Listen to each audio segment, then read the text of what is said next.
Dopo l'inchiesta self-service e dopo i provvedimenti cautelari della Procura che hanno interessato le attività di singoli dipendenti del Comune di Agrigento, ecco le reazioni e le riflessioni di Confindustria Agrigento, PDL e UDC.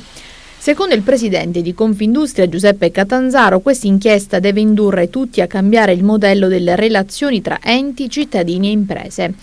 Facciamo fatica, dice ancora Catanzaro, a operare nella normalità perché si preferiscono le scorciatoie.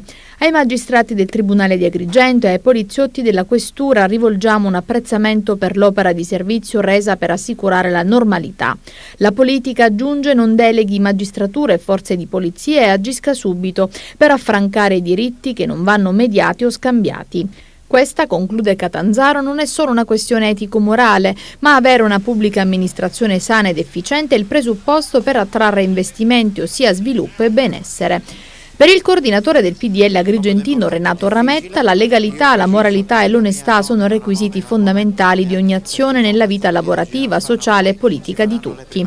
Si escludono in modo assoluto eventuali dietrologie di carattere politico, in quanto le ipotesi di reato non coinvolgono nessun soggetto politico di nessun partito, ma sono accuse rivolte a funzionari specifici eventualmente truffaldini. Rametta conclude poi confermando piena fiducia nella magistratura e auspicando una rapida conclusione dell'iter giudiziario per far emergere la verità e le eventuali responsabilità e far tornare al più presto la serenità negli uffici comunali e in città. E l'UDC di Agrigento, condividendo la presa di posizione del sindaco Marco Zambuto, che al fine di salvaguardare l'immagine istituzionale del comune in merito alla vicenda giudiziaria ha detto che si potrebbe concretizzare un'eventuale costituzione di parte civile del comune stesso, dichiara massima fiducia nell'attività della Procura della Repubblica, che ancora una volta dimostra di perseguire con autorevole energia e compiuta determinazione quei reati contro la pubblica amministrazione.